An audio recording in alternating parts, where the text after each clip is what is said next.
captain and I'm on the bleachers. Hey everyone, how's it going? It is I, the real Randy Chavez. I am coming at you today with a OMI is my homie, episode number 70 with OMI and VeVe marketing strategies. We have a bunch of stuff going on with the state of the world, massive NFT sales, potential marketing, users, and welcome my co-host Dr. Stuff and Crypto Rain. Everyone say hello to Dashi. Hello, Dashi.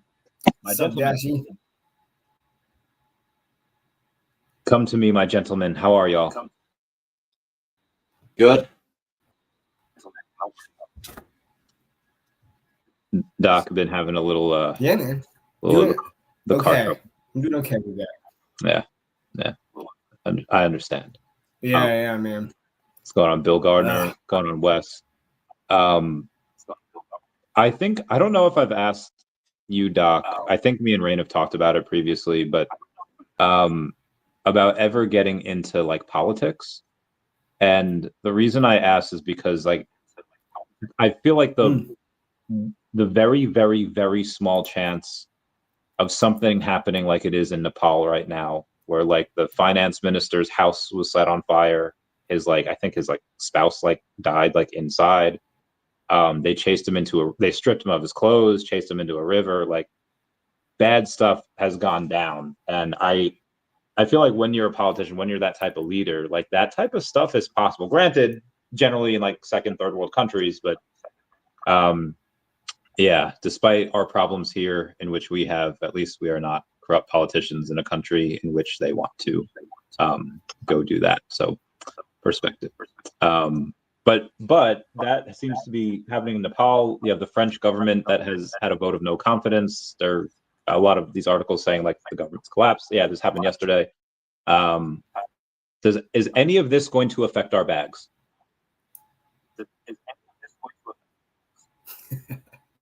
Also, I think there's a delay. I mean, probably not. Yeah, there's a 5-second delay.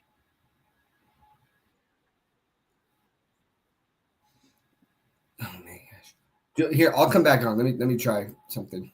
I'll come back. Copy. Definitely our crypto bags are going to tumble because Nepal is in turmoil. I mean, Nepal is the major economy in the world. Except it isn't. No, that's not going to affect anything. France hasn't been an economic power since the early 1900s. They're inconsequential. Unfortunately, France is a beautiful country, has some great people. Their politics have just been terrible for production for a long time. And so they're not an economic power like they used to be forever ago. They're also inconsequential. I've seen shout out for Akomi for reposting this. That is great. Thank you all. What's up, Kuma?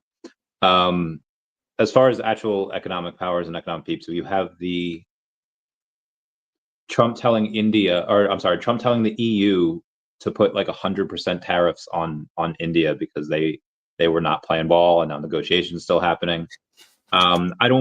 Any type of new tariff war, it could probably be over pretty quickly.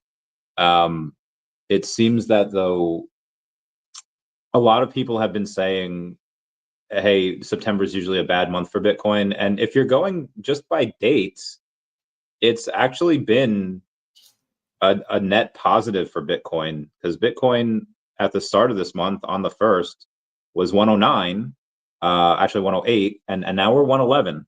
The bad times I think were really in mid-August when we were at 120 something, and now we're at 111. How do you see it? I mean, again, you have 30% of the month is pretty much over, and Bitcoin's actually up if you go from September 1st. What are you guys thinking? Are you guys thinking that you have a little bit of everyone was wrong and September wouldn't be that bad? Do you see more liquidity coming in the markets? There's rate cuts coming on. How do you see the macro?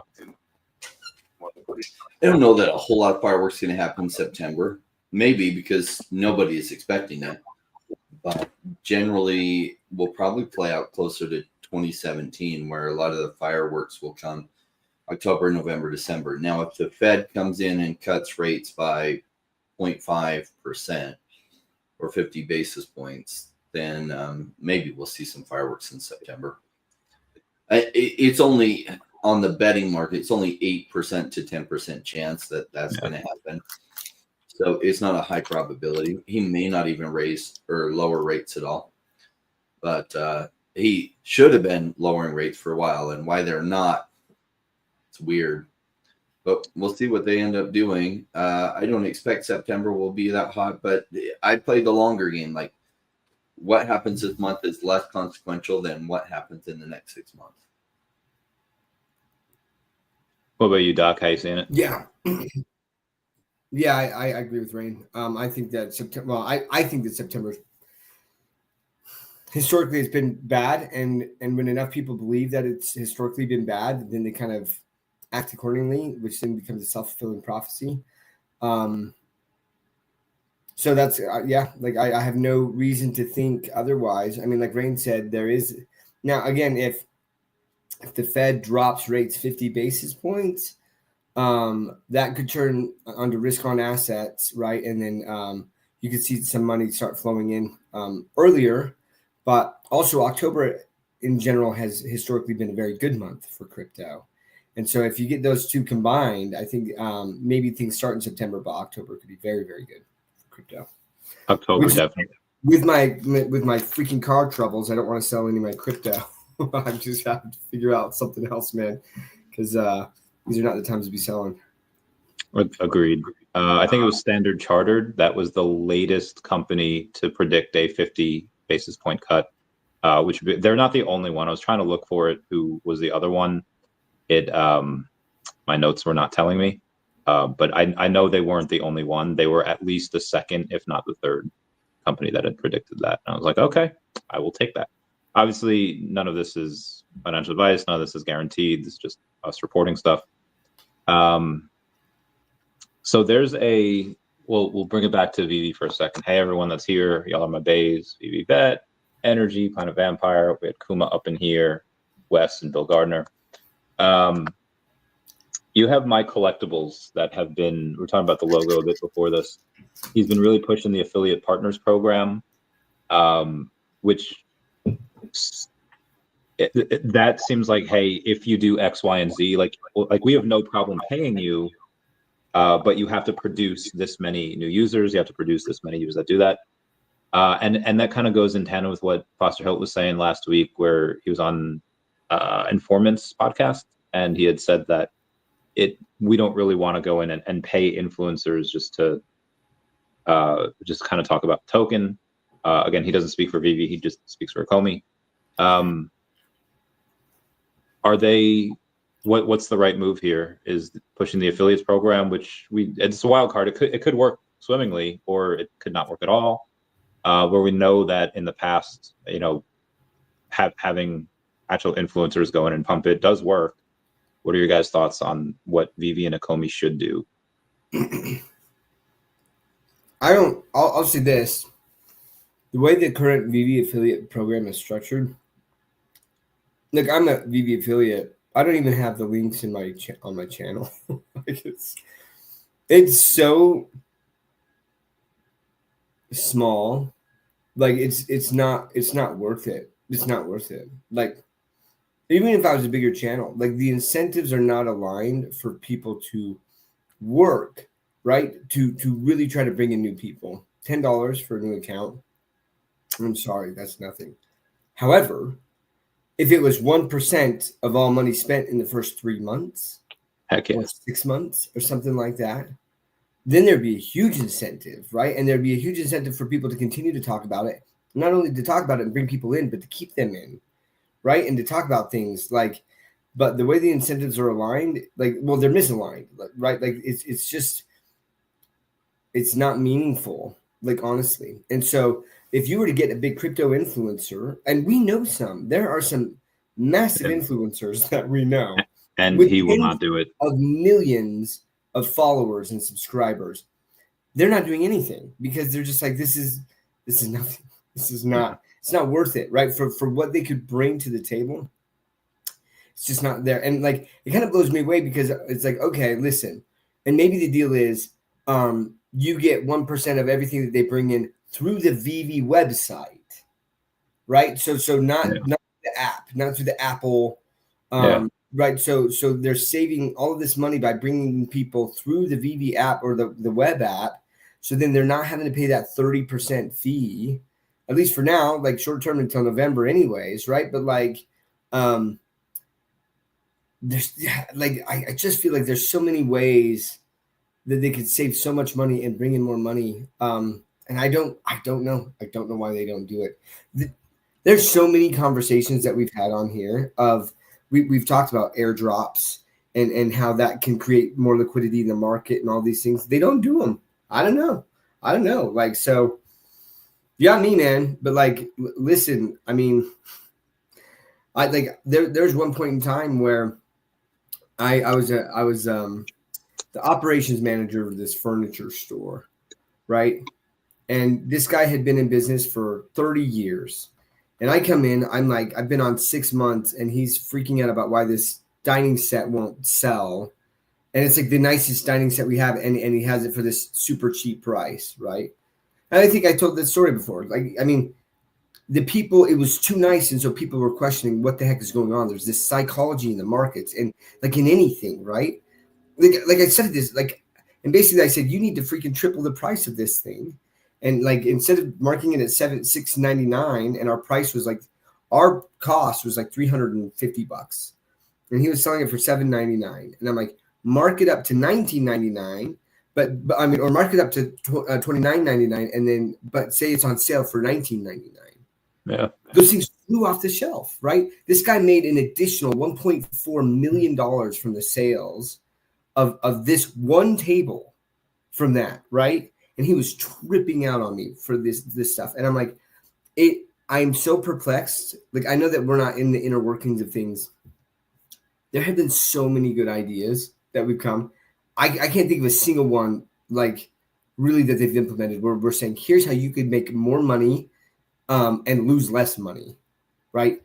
Say 1% for influencers that bring it in through the VeVe web app. That takes away the 30% that people are spending if they come in through the the Apple Store, and there's this incentive there. Why not do that? You're paying 1% of any money that they actually spend, so you're not actually paying any money. It's only when money comes in that you're just not getting as much. I don't know, man. Yeah, it's Sorry, actually small that's for that my because you have soapbox. the 30% that they have to play with, and I think that's why. Well, that 30% they have to play with, again, if you take that away or you add that back in, even 5%, it's really kind of nothing to them. Because again, they're not paying that Apple fee. So they have that to play with. They've been operating with that 30% real tax. Now that they have that, and they could afford to pay 5%. Rain, what's your thoughts? Yeah. Do you feel like programming isn't set up right? And now it will work in an environment where people are joining massively anyway. So in a crypto environment where the tide is massively coming in, am I right on this? I'm not a massive surfer. I've tried to surf a couple times in the ocean, and it's gone mediocre at best. So I can't say I know this. But it seems like surfers only surf when the tide is coming in because the waves are bigger and it's just easier, right? And when the tide is going out, why is nobody surfing? Well, harder, right? So the tide isn't coming in with crypto into digital collectibles. So when the tide is coming in, what they have set up will possibly work in that environment because there's so many people looking at crypto anyway. They're just kind of directing people that are already coming to this, and then $10 a person, whatever. Okay, great. You know, because the bigger names that have millions of subscribers all of a sudden might be able to direct 300,000 people to it. Times that by $10, and those are huge numbers. But in this environment where they have to work their butt off to get people educated as to what it is, and they're going to have a low conversion rate, this current incentive isn't going to do it. Sorry, I was on mute. Agreed. There's along the subject, right? For trying to gain, you know, if you look at what options they have, they've tried in the past hiring bigger crypto influencers to talk about their project. They hired, I think, what's his name, BitBoy, and then they hired George. But those guys functionally knew like nothing about OMI and about VeVe. And so when they talked about it, it wasn't instructive and helpful. Like, these are the coolest things. They'd be like, our sponsor today is blah, blah, blah, blah. And they're a great project. Didn't educate people as to what it's about. And so probably not the right venues, or not enough talk with them that they knew enough about what was going on to actually instruct people. It'd be better to go with people that are like super passionate about it, because then the viewers will hear that. Now, is there a big crypto influencer that would be super passionate about it? Andre Jick, but like, he's not a crypto influencer so much, but he does have influence in the crypto space. But like George, no. BitBoy, no. Just bad picks. And probably expensive. I remember George from Crypto Wars, and he like, and I would give him like these $10 super chats to be like, hey, what do you think about a Comey? And every time it would be like, I really like their licenses. They have good licenses. And like, that's it. Like, there was nothing new that he brought like each time. I feel like we talk about different things every week, and each time he talked about licenses, mentioned it twice, and that was it. It's like, I'll take it. You know, it was worth the $10, I think. Speaking of other NFT projects, I don't know which one we want to go over. We'll go over a low sale, and then we'll go over a high sale. The low sale is, I thought I sent this to you guys. Maybe I didn't. A man 3 years ago had bought a Bored Ape for $420,000. Everyone comment blaze it down below for the 420 reference. And then he had sold it last week for $37,000. Now, it's clear that just the bear market got to him, and he just, it didn't seem like he needed the money. Like he wasn't going to die without the 37K. It just, the bear market got to him. He couldn't handle the price going down anymore, or watching other stuff go up while that stayed the same. And he cut himself out, I think. Now, maybe Bored Apes doesn't come back, but I think it will. I think their NFT universe, or their metaverse, I forget what it's called, they've had record sales on land for like the past like couple months. Why do people do this? Like, we know him, he just got tired of the bear market, but how do we stop people from doing that? Like, how do you save people from themselves? It's hard to save people from themselves. When they decide they're not going to listen, they don't. And you have no control over that. The only thing you can do is try to get their attention to help them not do it. But part of the reason the markets work the way they do, and part of the reason they're so lucrative, is because the majority of people will not do the right thing. Is it a bad time to be exiting Bored Ape? It's a terrible time to be exiting. I think it's a pretty good bet that from here till the bull market, which might only be 6 months away, might only be 2 or 3, it's going to do phenomenally well, and that he's massively going to regret that decision. Now, if he's rolling that money into something that still has a high probability to appreciate massively in that bull market, great. Most likely he's not. Most likely he's rolling that into something that feels safe, and he's taking a big L, taking a big downside ride, and he's going to miss the whole upside, because this is why there's so much money in crypto, because most play it backwards. I guess we should all thank him and be like, thank you for making crypto so lucrative. We tried to save you from yourself, but you weren't ready to listen. Hope you learned a lesson. Yeah, you can't save people from themselves. They got to make that decision, right? We can sit there and tell people, but listen, we're emotional beings. You know, it's very tough to override that emotion. And so there's so many people who capitulate, which then creates these opportunities, right, for buying low and then selling high later, you know, because those people who hold on. And the funny thing is like, one of the things that Crypto Cosmo said, shout out to him, that really just stuck with me. He's like, there's so much going for VeVe that when it happens, it's like everyone is going to be like, of course, VeVe NFTs were going to succeed. They had all the major IP. They made sure that the IP got the royalties. You know, they continued to build out. They had a strong community. Of course, this was going to happen, right? Like, that's the look back period. And I can look back at 2021, right, and be like, with everything that Bored Ape was doing, like, of course Bored Apes were going to take off when you had Jimmy Fallon and Paris Hilton getting these, right, and you had Visa buying a freaking Bored Ape and stuff. Like, of course it was going to go even higher at that point in time. But in the moment, you're like, but is this the top? Like, is this the top? Like I don't know, you know? And or is this just going to continue to go down? And yeah, like for me, like, and that's this opportunity you have, right? You can make educated bets. It's still a bet. It could still go to zero. Like, everyone has to realize that, right? But for me, I'm like, okay, so you paid $400 and something thousand for it. Now you're selling it for $37,000. Like, what's the risk in the next 6 months that it goes to zero? I would say pretty low. But what's the chance that in the next 6 months that goes substantially higher than 37,000? I would say a lot higher than it going to zero, you know, because I mean, and this is just based on historical precedents, right? And so for me, oh, thanks, man. Thank you. You know, it's my makeup, dude. It's my, you know, I was an actor, and so I just always do makeup beforehand. Or maybe it's my protein bars. But anyways, yeah, like I just think that there's that opportunity that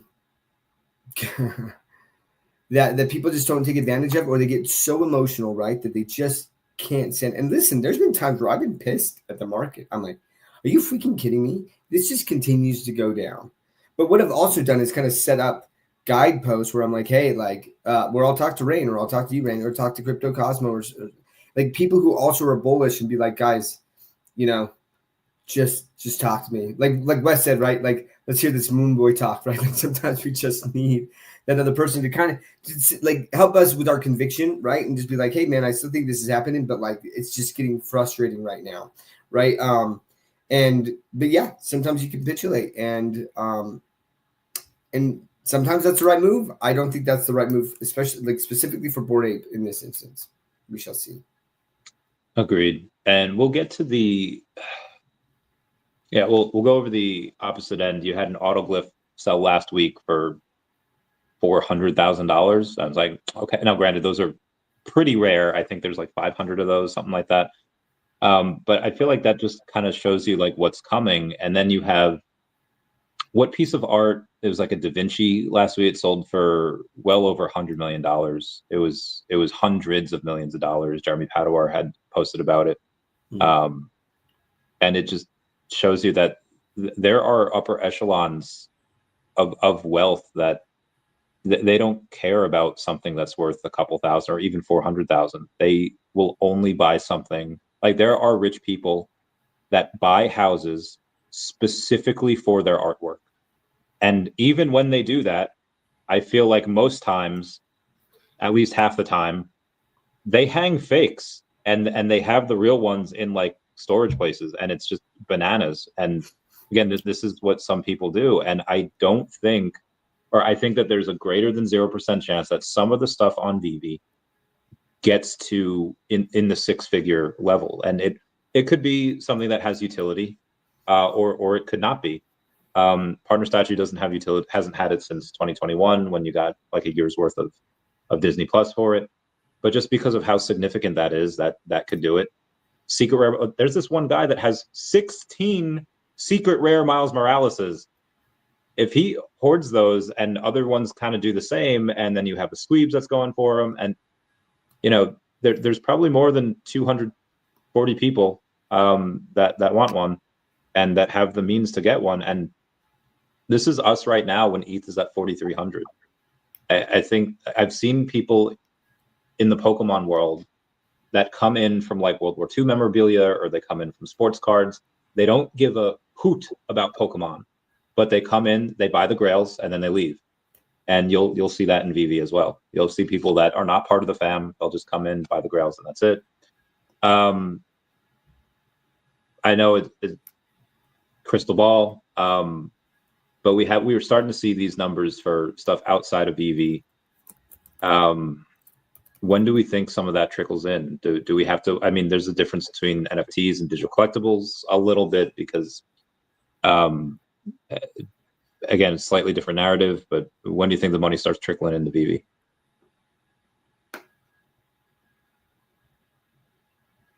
You're on mute. Also, Rain, you're on mute.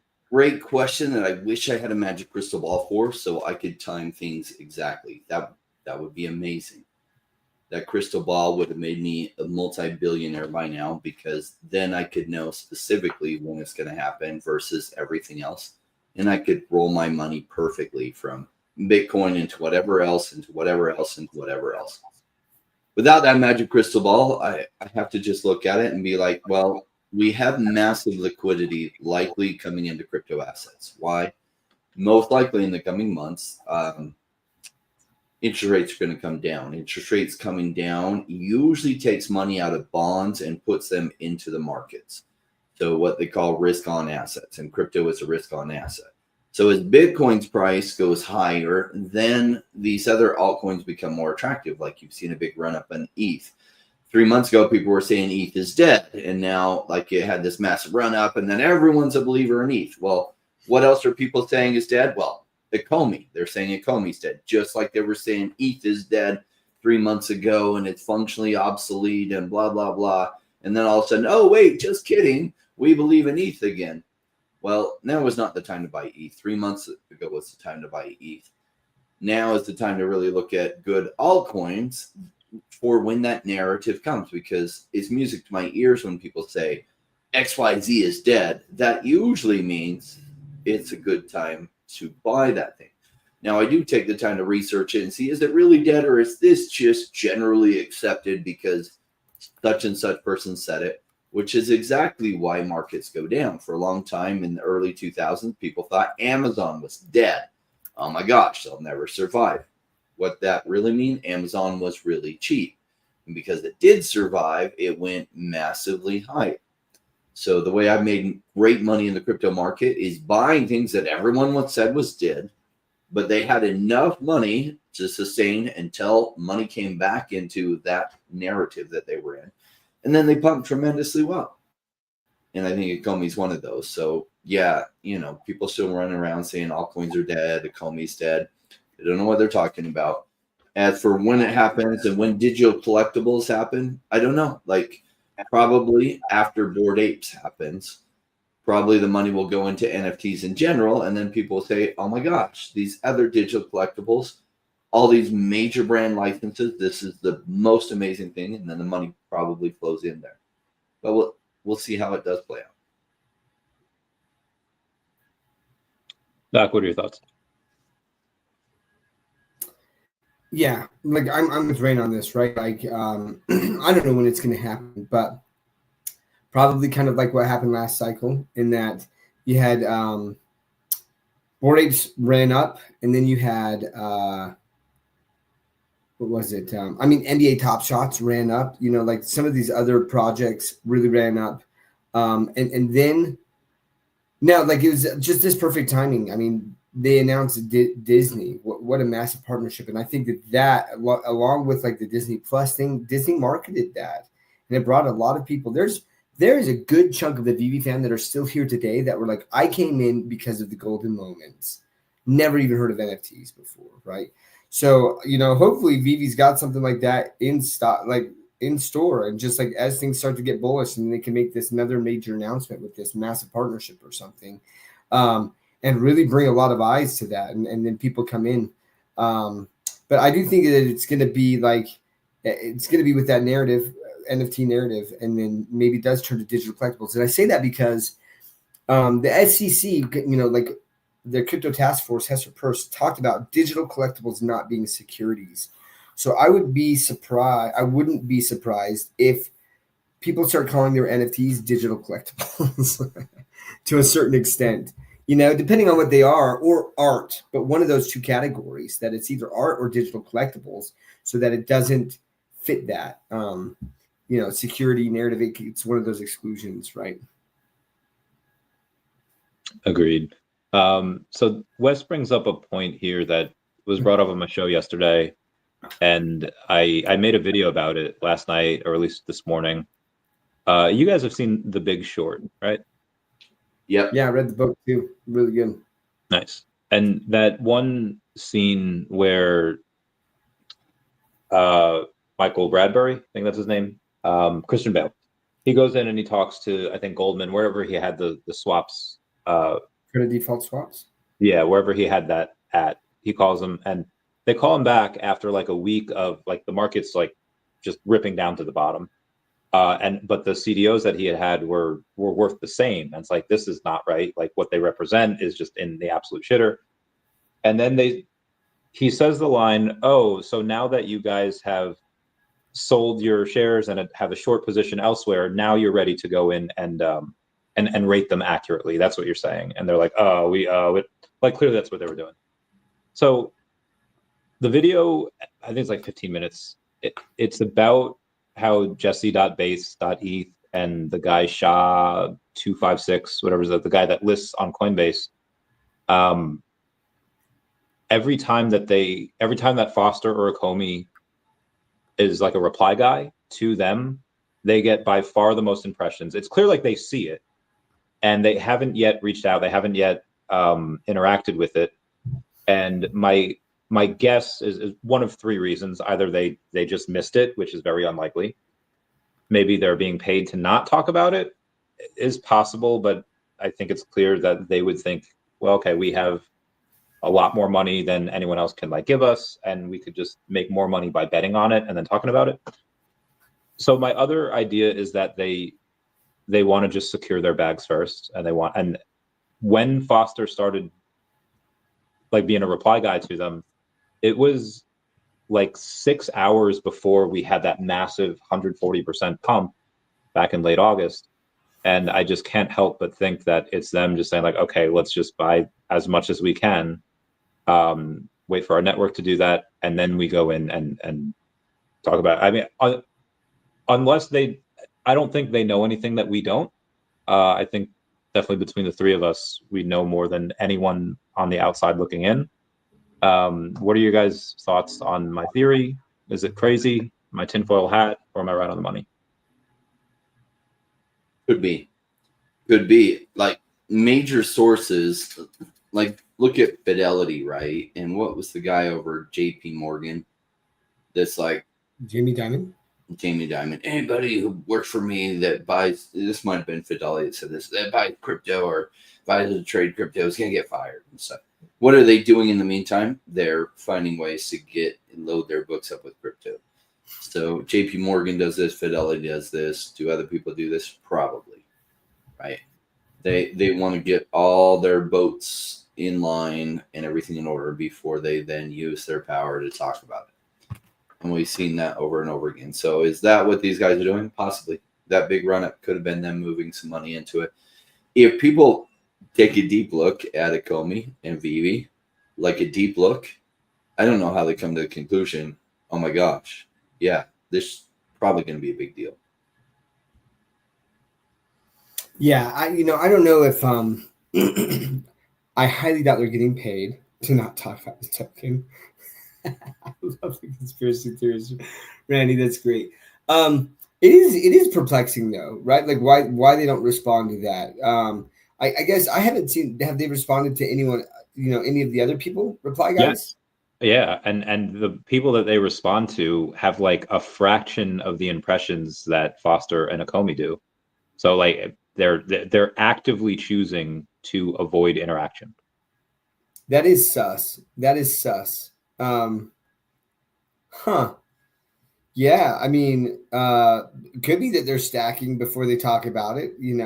I mean, why not? Like, so, but that is odd. That is odd that they're not replying to Foster specifically on any of that. Now, Foster does give these very long,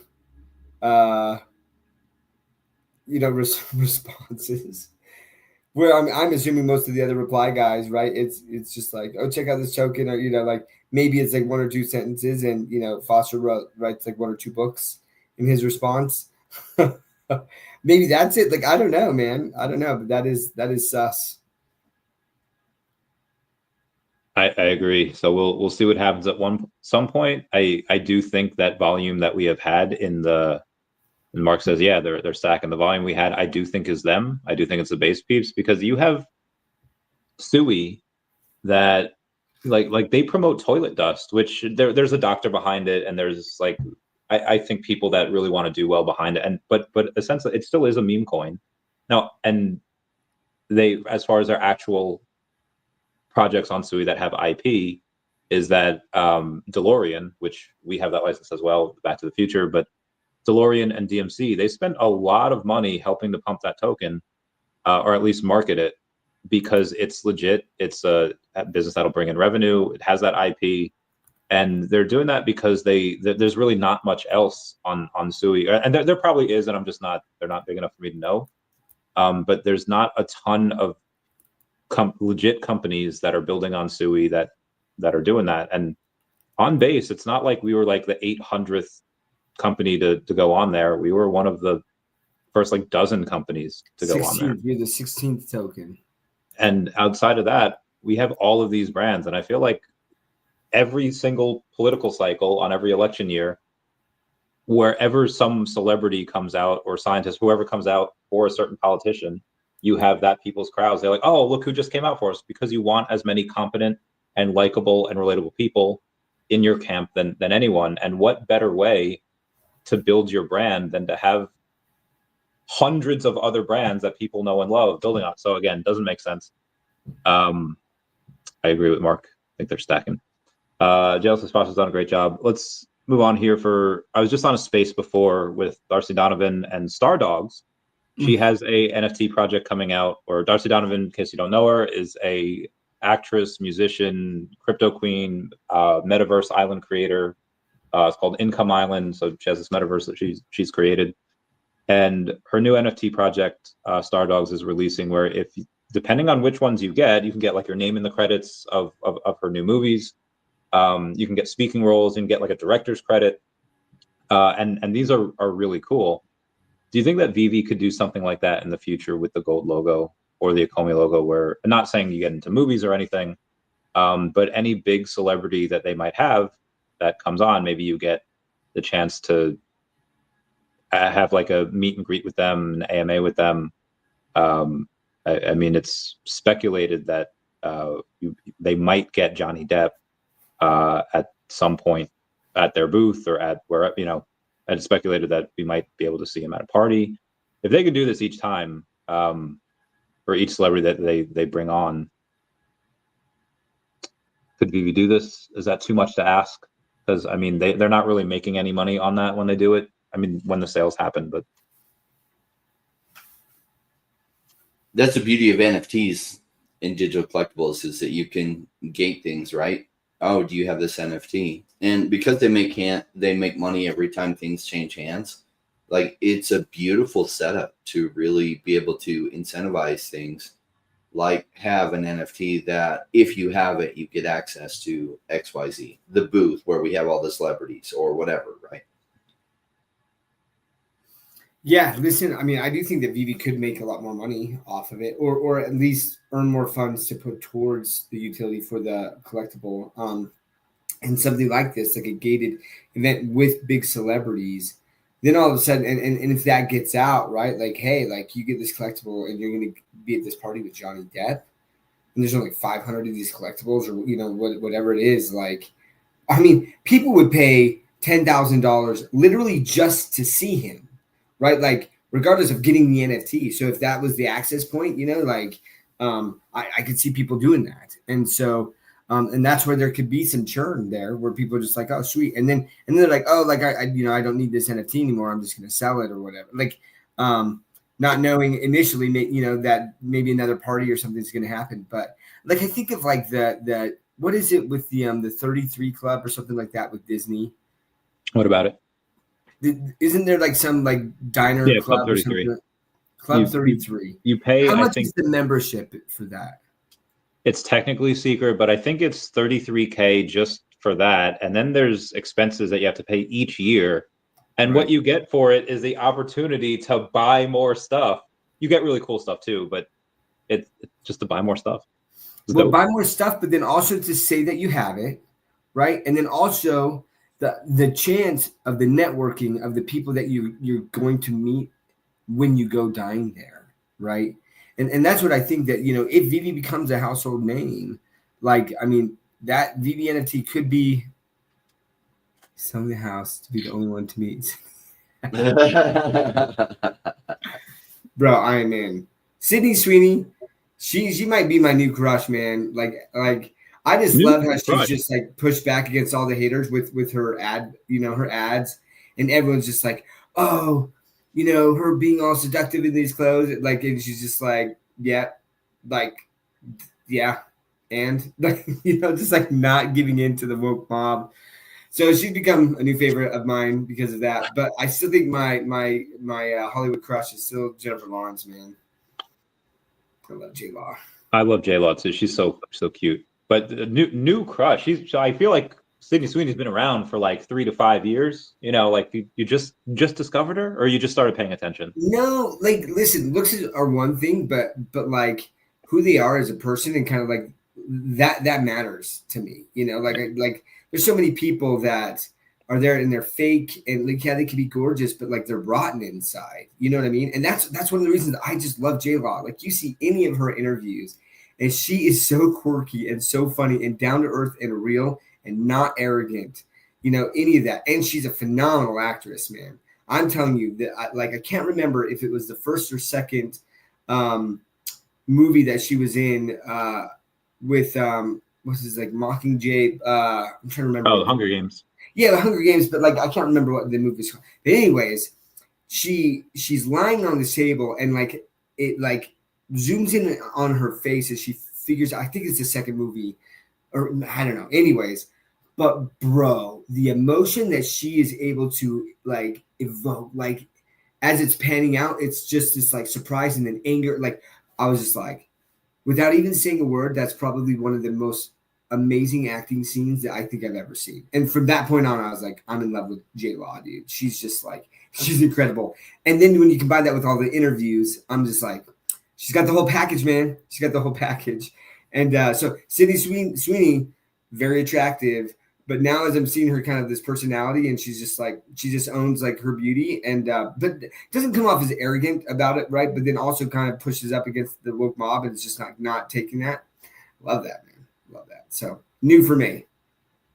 There was an interview I saw. I don't know what movie they were in, but it was J-Law and it was Emma Stone, and they were just being interviewed. And Emma was talking about her first job at like this like dog bakery, and J-Law, without missing a beat, like, "You bake dogs?" And she's like, "Yes, we bake dog." Like, I guess it was a bakery specifically for dog treats, but she just said like, "You bake dogs?" And I always thought that was fun. That scene you're talking about, where J-La's having that thing of emotion, I feel that same way in Star Wars Episode 3 when Padme tells Anakin Skywalker that she's with child, and in like 4 seconds he goes through like 6 phases of emotions of like a new dad as a Jedi with his secret wife, and it shouldn't. And it's really, yeah, I love those types of scenes. No words, just awesome stuff. I forget where we were going with this, what we were talking about before. We got a little sidetracked there. Well, we were talking about VeVe, the gold and silver logo, and the access, you know, and all of these things. Yeah, and then we got sidetracked but you know, people like Johnny crushes. Yes, but what's funny is NFTs really can play into that, right? That when people go to like San Diego Comic-Con, they'll usually have some celebrities there, usually related to it. But now celebrities can token gate things.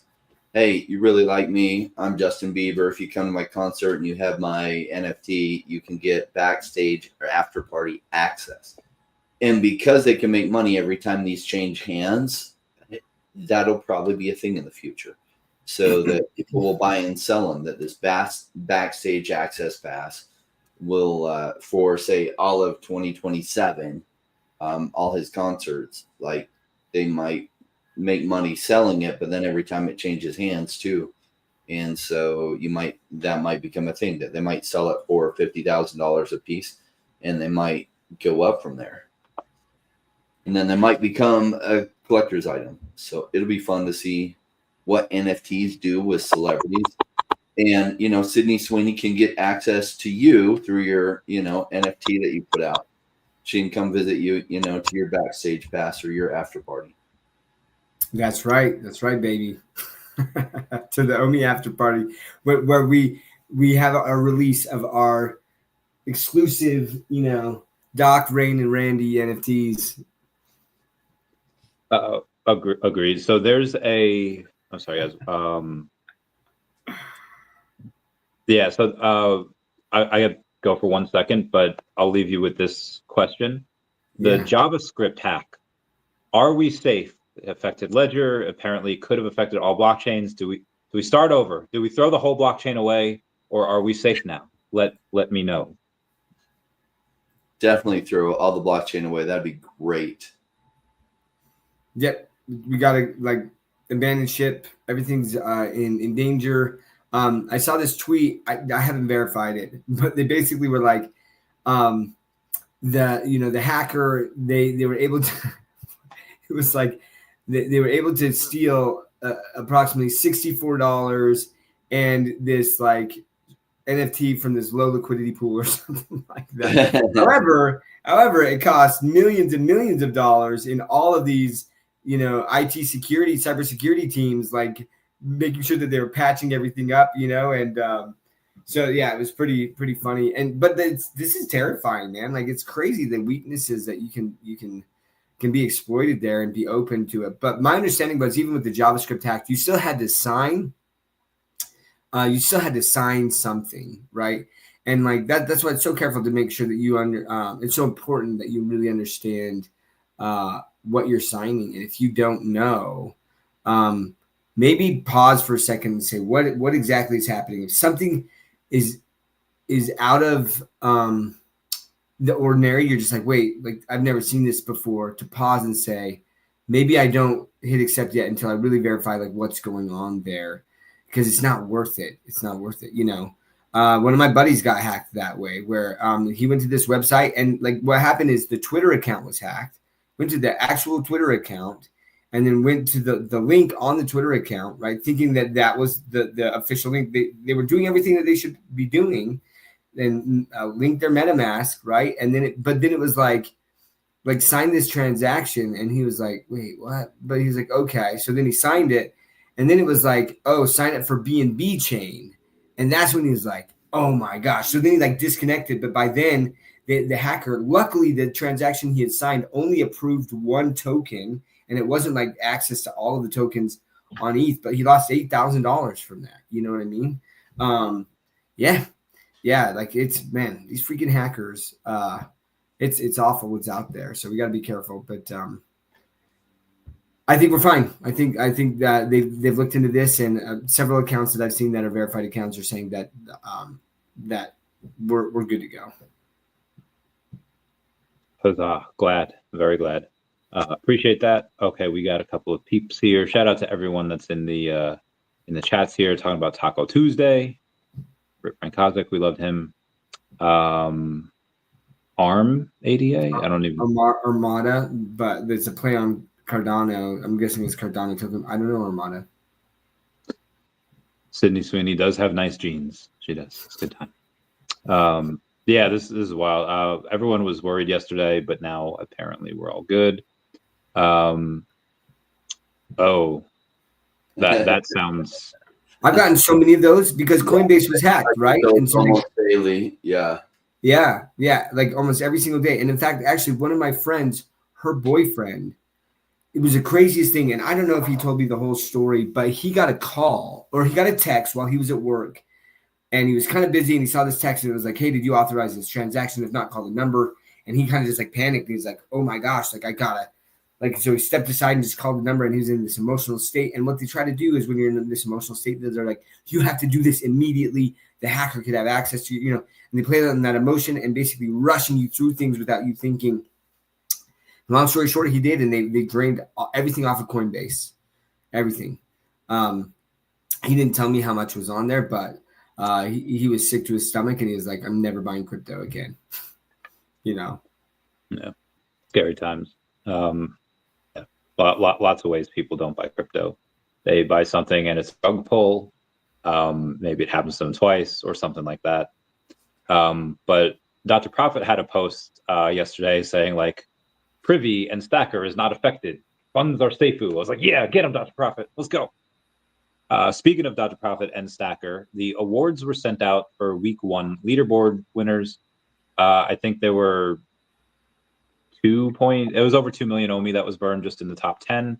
But you had the top 25 go out and do that. How do you guys feel about the burn rate? Foster had said last week that burns will take care of themselves. There's no need to burn others, even though David had mentioned that burning part of his and Dan's own supply might be something that they might do at some point. Are these burns enough? Do burns even matter? I know it's good optics, but without buy pressure, burns are kind of What do you guys think?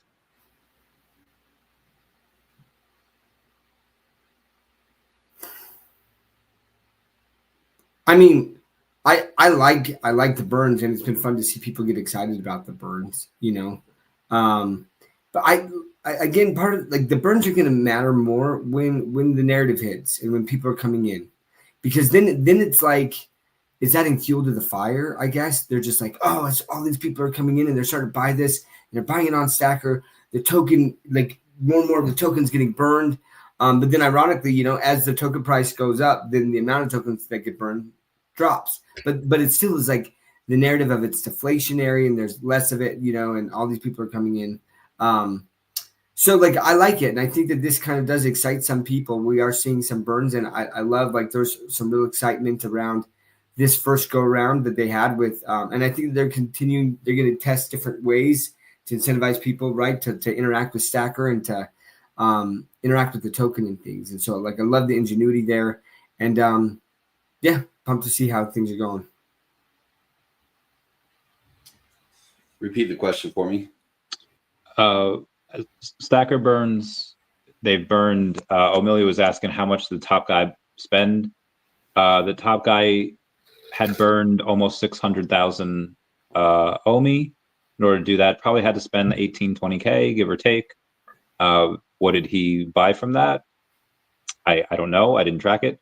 The question was, Foster had mentioned burns will take care of themselves. David had mentioned that him and Dan might start to burn some of their supply at some point. That is a option. Should they do that? Do burns even really matter if there's no buy pressure? Just general thoughts on burns and what they're doing. Yeah, the burns do matter. It is one way crypto companies have gone. It was really popular in 2017 through 2019, which is the period in which Ecomi launched, and they promised burns.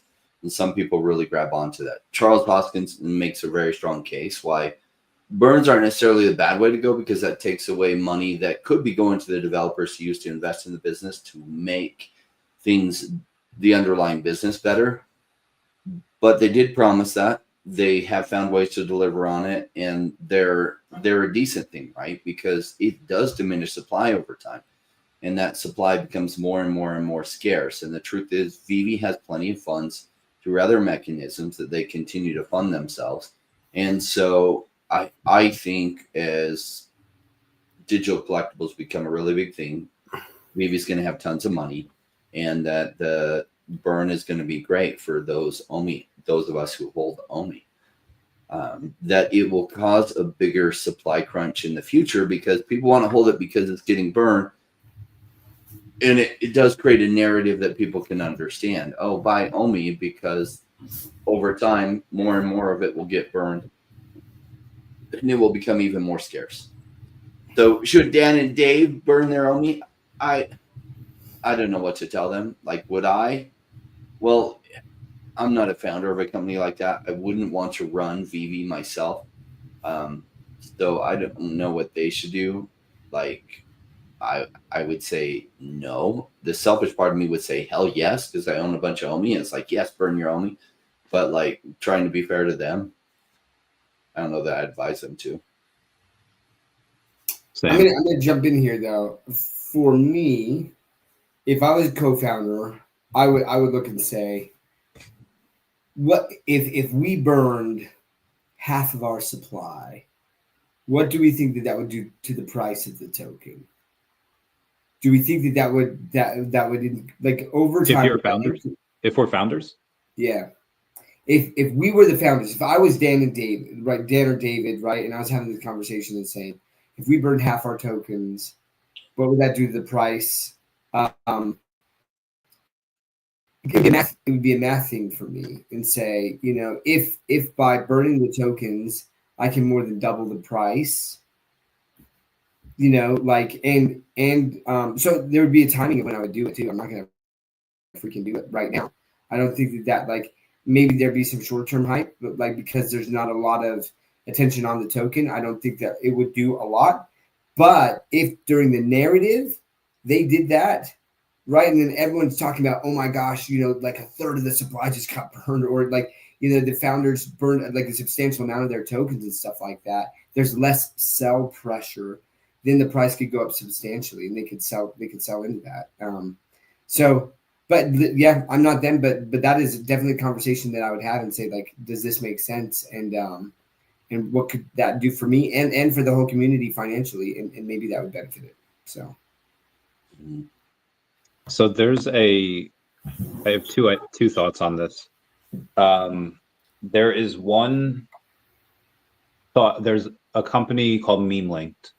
It's a website. daCat is on there as like the #1 crypto. Like, they get the most votes every day. And the guy, Pablo CRO, has bought back and burned 99% of the supply. And it's still like a $4 million market cap. So I just get very cautious. Like, okay, I don't, and again, that's one company out of the thousands that probably do this. I mean, I don't know how many of them have actual revenue, but they use a portion of that to buy it back. And again, it just hasn't really done anything. So, but also at the same time, David and Dan have this really bad illiquidity problem. And I don't just mean with the token, although there is that as well. They have a little bit more, they give exchanges. A couple billion was sent, I think, to Mexi recently. A good part of that, I think, was for liquidity, if not all of it. They've done that before I think on OKX, which is fine, but people in America, we have this $80-90 million market cap, and the only way in America to get it is really through Coinbase Wallet. You can get it on Stacker, you can get it on, you know, like Binance Wallet and stuff. I don't know if they all use Uniswap, they all use 1inch, but on Base, where they're trying to build, I look at it right now, I think it's less than like 300,000 in liquidity. I'll take a look at OMI on Base right now via Gecko Terminal. It's got 400K in liquidity. 205,000 of that is in ETH, but they have this illiquidity problem where even if they wanted to, like, they can't sell it. Like, they could do OTC deals all the live long day, but if I'm them, even if OMI does like a 10x from here, okay, cool, then they have X amount of dollars there.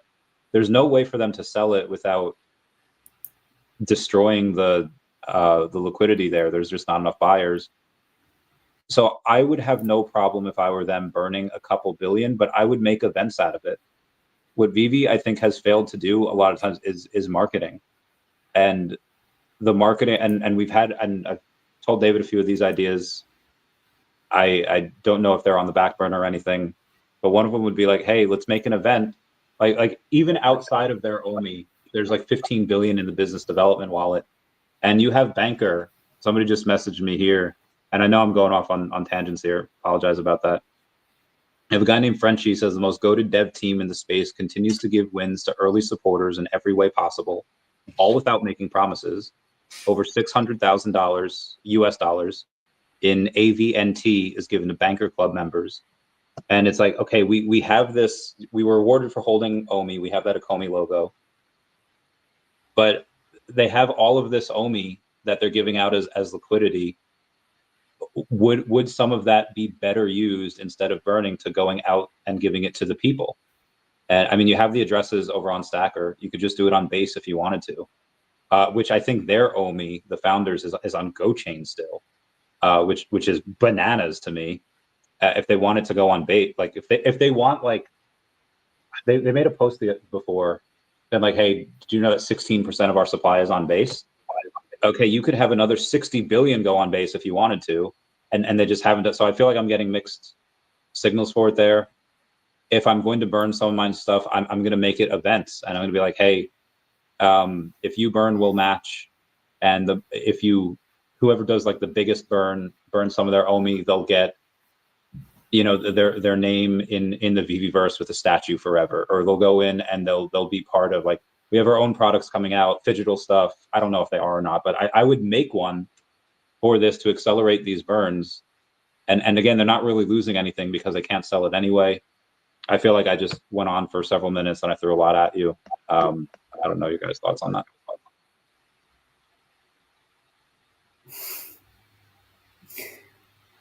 I got lost, bro. I did. I got like the thoughts on, sorry, recap, thoughts on everything. Okay. They have a ton of, I'll try to make this super condensed. They have a ton of OMI that they can't sell because the token's too illiquid, despite giving liquidity to a bunch of European exchanges, none for Americans yet on Base or Uniswap. And it's even if they wanted to, one, they're OMI still on GoChain. They're trying to promote like, hey, we're all on Base, and their OMI's on GoChain, but they also have 15 billion in the DEVVE wallet. In the DEVVE wallet, and I get like, hey, 100 million is going to be used for September for people that do these buying and burnings, and that's great. It does help the whales, which is good. You should take care of them.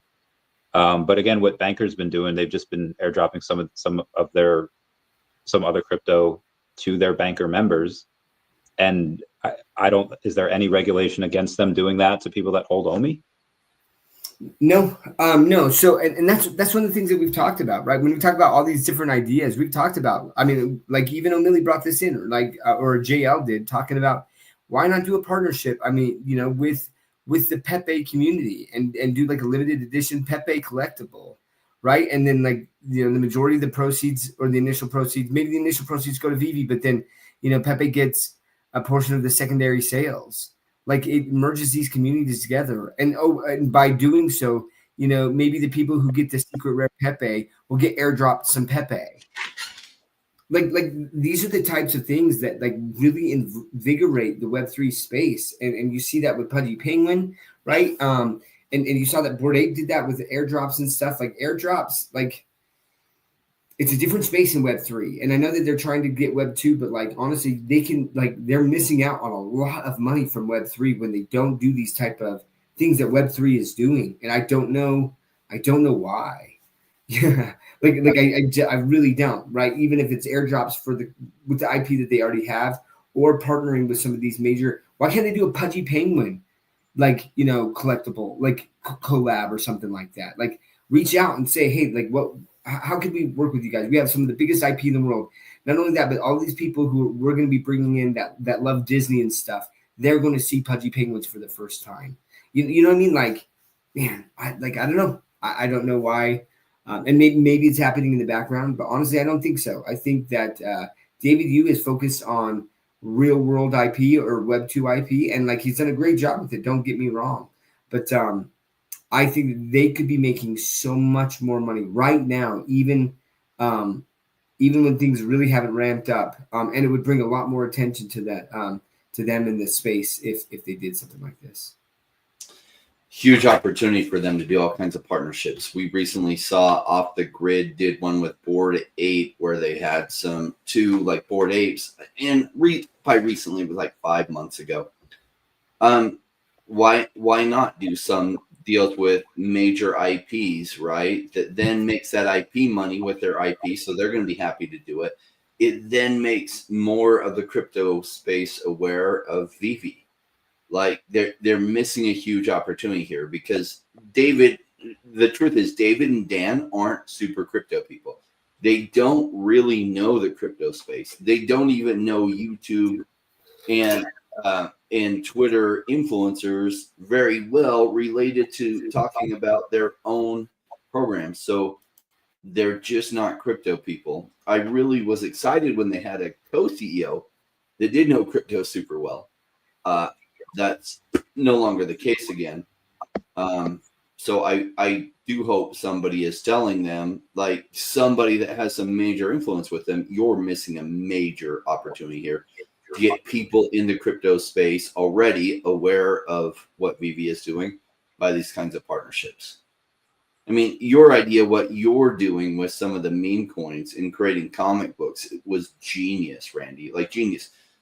And it is bringing some more users onto the space, and you're tying in some of those meme coin communities into VeVe and offering some value to them as well.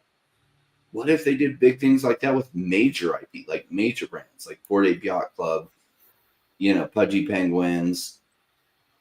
There's so many opportunities there. They are this. I'll try to bring it back to. Well, I'll start with VeVe. Well, I'll bring it back to VeVe. There's one, Chaos on the Chains, which they had paid to be in the first comic, and they're going to be in like 9 of them, or however long the story goes. They're good. So I just got a VeVe logo tattoo, and I got a daCat tattoo, and he just I was like, yep, I just threw it out there, like, yeah, for 1 ETH, I'll get a Chaos on the Chains tattoo, and he's like, okay. So in the next month, I'll get a Chaos on the Chains tattoo, get a nice little ETH for it. I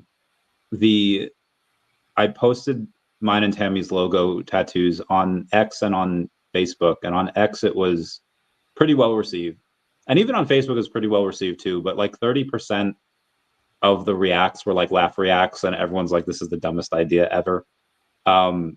I don't know. I just feel like the passion is still there, and Strasnitska brings up an idea where Neymar, who I think was just left $1 billion by a fan.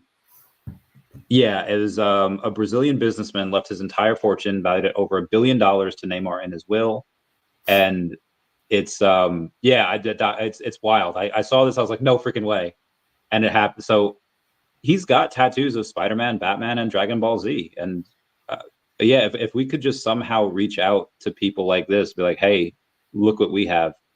And I feel like we have the means to, between our networks and their network, like we have the means to be able to do that. I feel like last cycle, we were interviewing everyone. You know, when do we start doing that again? Like, and part of it's on us. Like, I haven't tried to reach out to too many people lately. I mean, I've been more focusing on crypto, but when do we start to do that, to try to bring them in? Or should we not have to, because it's not our job? When it is easier when everyone's talking about crypto, because then the celebrities want to come on and be it. Now, are there some celebrities reachable now? Possibly. What about you, Doc? So you still focused on a billionaire leaving his fortune to him? Yeah, well, I just got this notification. It was funny, Mark. It's been a long day, so my attention span today has been very difficult. I'm just like, all these car issues. I've got to get like another car or whatever, and just handling some of that. So sorry. What like you were talking about Neymar and you know, with the networks and stuff, but then what was the ultimate question with that? It was the last cycle. Like, we were trying to interview everyone, get them into VeVe, and we did it to not no avail. I mean, it worked, but we didn't really see anything for it. Do we leave it in VeVe's hands? Like, hey, this is not our job. We're not getting paid for this, so we're gonna let VeVe handle it, or do we be like, hey, you know, we live together, we die together. We'll volunteer our time to try to get these celebrities on and try to. I mean, we haven't really interviewed anyone else. We've had David on here and Foster on here a couple times, but should we try to get celebrities on for us? And then that'd be fun, man. That'd be fun. I think we could do that. Yeah, I wonder if we could ever, you know, get someone like Andre Gide to like get him on the channel and talk, you know, like and start from there, right? Like, and just kind of build that up. Like, Randy, you've done a phenomenal job of just like reaching out to people and saying, hey, let's get you on the channel. Yeah. I think that like at the time that VeVe was really in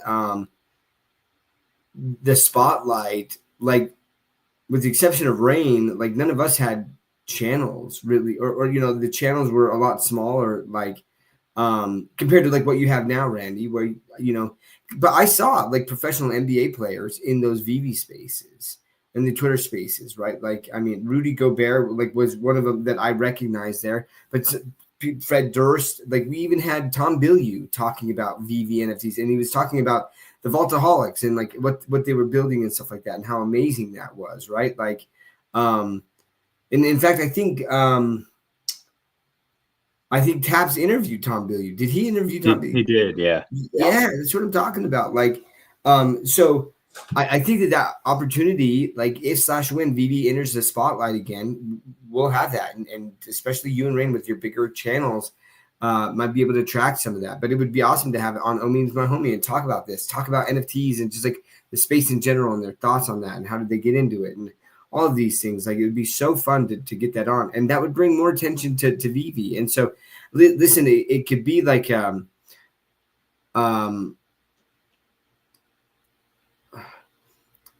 trying to think of what it is, but like it would basically help yourself by helping VeVe, right? If you're like, oh, well, come on my channel and talk about that, but that in and of itself would bring more people to your channel.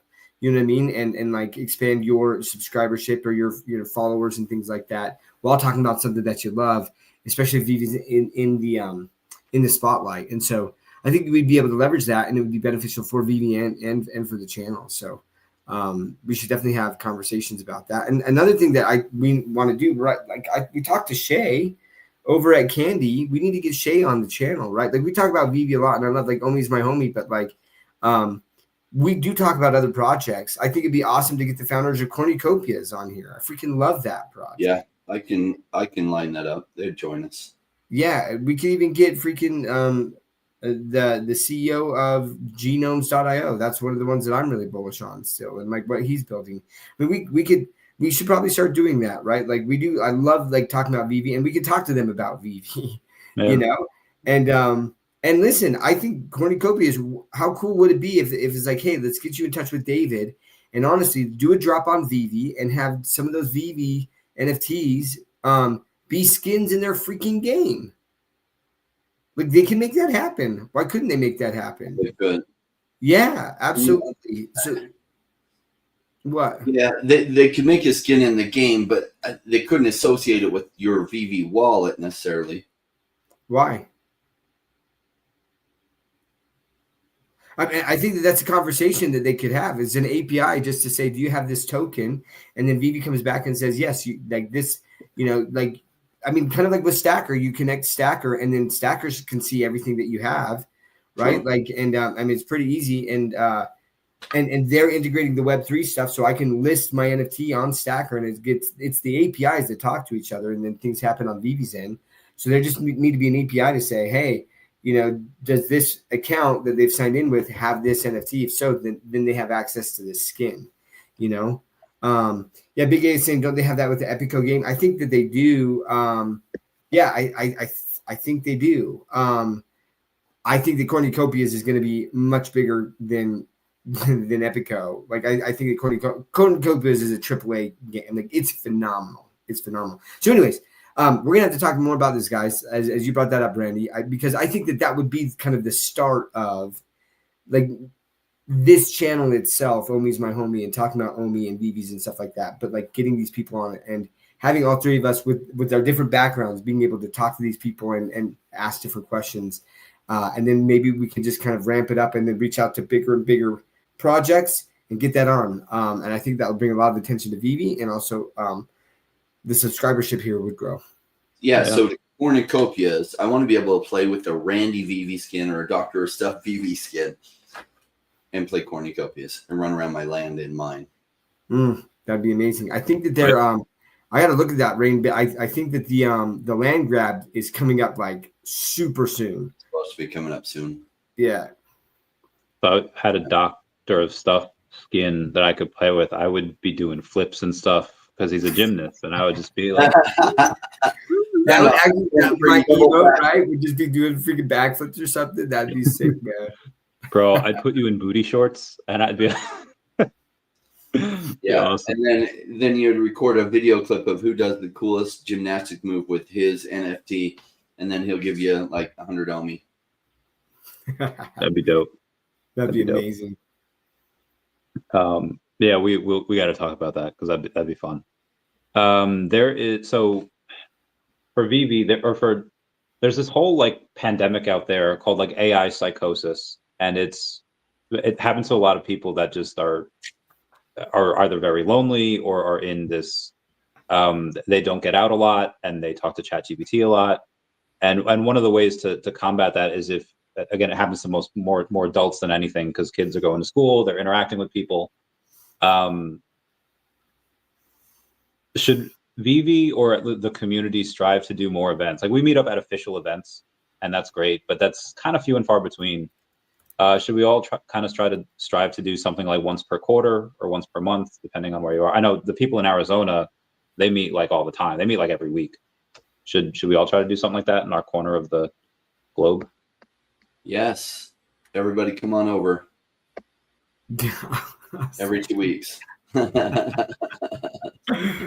Oh, that's so funny, dude.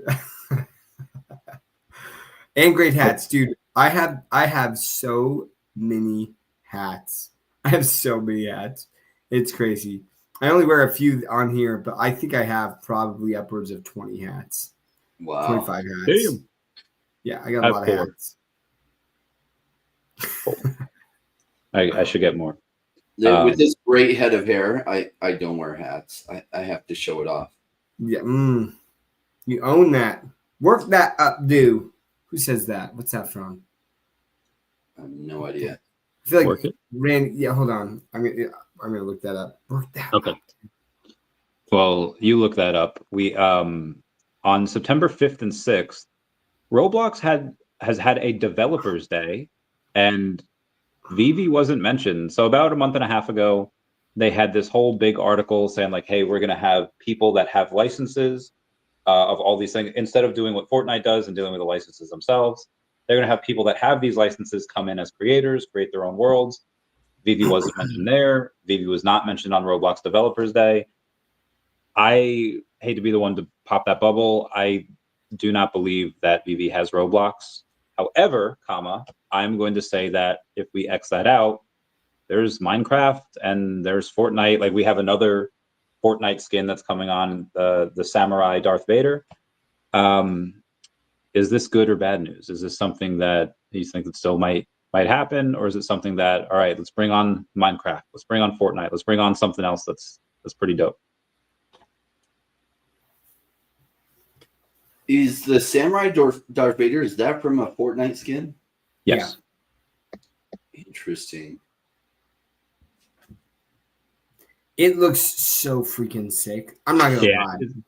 It looks pretty freaking amazing. In fact, when I first saw it, like Kaki Gaijin tweeted it out, and I was like, "Is this like AI?" You know, he's like, "Oh, this is okay." I hadn't seen the announcement, right? And I didn't believe it because I was like, "There's no way we got that. Like, is that even a thing? Like, that's so freaking sick." It's pretty freaking sick, Rain, if you haven't seen it. And like, I can only imagine what that's gotta look like in the VeVe verse. Woo. And that secret rare, I do think, like, and there's a poll out there. I think that secret rare will go for probably $1,000. It might hover in the like $700 to $800 range for a bit, but like I think that its floor will probably be, because there's just not a ton of editions of that, and that's a freaking sick piece. It's a sick piece. And even though it's the first Vader, it's the first Samurai Vader, and like and it's just different, and it looks super awesome. How many MCP will you bid?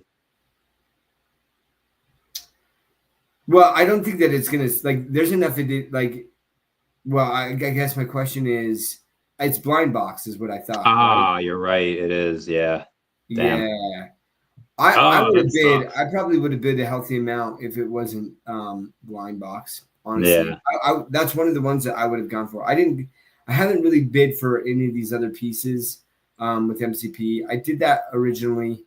I do think that we're going to start getting some more drops that are like that have the tiers, right? Like you've got to be this collector, and then also MCP bids and make that make it worth being a freaking master collector, you know. That brings a lot more people into the space. Like, and we've talked about this, Big A has brought it up multiple times, right? But like, really the easiest way to bring more people in is to make these drops valuable, so that when you land something, it's really worth something. And they did it right with a few of these drops that they had. And that's when we saw like more daily active users. The daily active users jumped up pretty significantly when that happened. So like, I mean, the market, like the numbers tell you stories, you know, it's just like, are you listening to them? What are your thoughts, Ryan, on Vader and the pricing on this? Should this be a blind box? I mean, $50 is kind of steep. I mean, if you get the secret rare, you're in massive profit, minimum 10x gains, in my opinion. Ultra rare is probably worth it, but the rare and like the common's going to be like $8 maybe. I don't know. It's so the secret rare still has. Am I reading this right? No. Is it 56,097 total editions? No, 56 for secret rare. There's 66, but they're keeping 10 of them. Okay, yeah, that's with only 3,000 total editions of the Darth Vader this way at all. $50 makes sense with VeVe's pricing strategy. I wish they'd go more the McFarlane Toys thing where the drops are less expensive to begin with. They will make more money on the churn as they turn around and get sold. It's a better marketing strategy for getting people interested when you do that, because then your resale, people trying to get the drop, they become way more competitive. There's also a lot more resale that goes on after. And it gets people a reason to be anxious, because when VeVe goes crazy again, the drops are like money. People will be fighting over getting in on the drops because they'll be able to immediately resell them for higher. Well, one of the challenges is in the bear market that they price them so high they don't even often sell out. And so if they lower the price to a really low number that like more than makes sense, then they're not only going to sell out, then there's going to be more churn, create more story, and you're going to have way more active users. Are they going to fix it? No, I don't think they're going to. It would be smart if they did. McFarlane Toys been doing this for a long time. Like, that's their pricing strategy. They price it that way on purpose. The companies that do that, it's a smart pricing strategy for getting bigger things. I think it's a mistake they don't do that. Is it a mistake they'll probably survive? Yes, because they have some of the best IP in all of digital collectibles, but their pricing strategy isn't helping them. And then you say, yeah, they're premium collectibles. It's like, yeah, they're premium collectibles that aren't selling out. And, you know, I kind of like that, because then I buy them on the aftermarket and a bunch get burned. And even on the aftermarket, they often go for less than they initially sold for. So I benefit from that. And I understand that long term, those collectibles will likely do just fine. But it means they're going to have less users during a bear market than they could otherwise have. Agreed. And I think they need a lot of help with this, because in August they had a couple of days where they had 2,000 users on any given day. There's a couple of those days, but over the last couple of weeks they've been struggling to have 1,000 users per day. And granted, that's because like in mid-August all crypto kind of took a giant crap. I think that's part of it. But I mean, what do they do? Like, I mean, bull market's kind of been going on for a while, and I know it's not alt season yet, and I know none of this stuff has run yet, but in the meantime, how do they, is that the best strategy, to go in and lower the price and just, because the lower the price you make it, the higher the gains will be, if you still have these super scarce secret rares, especially for Vader. What else can VeVe do to try to retain their users? Because right now there's not a ton. I don't know. I think the bull market is going to take care of things coming up not too far away. So would they even be able to change their pricing strategy now? Probably not. They probably have these prices locked in agreements from a long time ago. It would probably be difficult, and the problem could be solving itself in 3 or 4 months. It would have been a problem to address more like a year and a half ago. But we did talk about a year and a half ago. it would be late to change that now. I mean, well, so I think, again, the pricing strategy, though, like, so for this Vader, right, like the commons, there's like 1977, right, of that, and it's $50. That's like, I don't think it's going to sell out, like, unless, yeah, no, I just don't think it is, man. Not 50 is a lot. That's high, man. Like that's like, that was bull market prices for some of this stuff. You know what I mean? And like, where honestly, if they had like the common, the 1977, if those commons were $10, I would buy multiples of it. And I honestly, for $10, I wouldn't care if it went down. You know what I mean? But like, honestly, if I'm buying it for 50 and then I get the common, and then, yeah, maybe it's only worth $10, then I'm pissed. Right. You know, and that's what stops people from buying these things, is they're just like, if I don't hit the secret rare, the value of what I end up getting is worth so much less than what I paid for. It's not worth the risk. Where honestly, for $10, they would, I believe that they would immediately sell out, and there would be churn as people are like, you know what, like these do look cool and it's $10. And even if I'm just buying it for $12, like that's fine, right? And then there's that churn there, and it gets people more active. And then people would be more incentivized to be like, you know what, I am going to go for the, and I'm saying not a blind box, but like the commons would be $10. You know, the uncommons would be maybe $12. Like, you know, like just like incrementally, because there's less of them, do that, right? But like, again, be cheaper on that. And it freaking,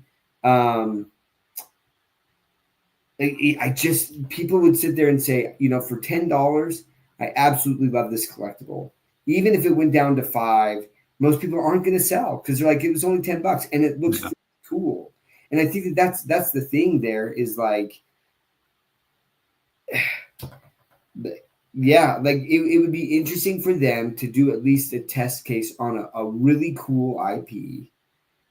And do a pricing strategy like that, and then say, how much do we end up making on the market, on the secondary market?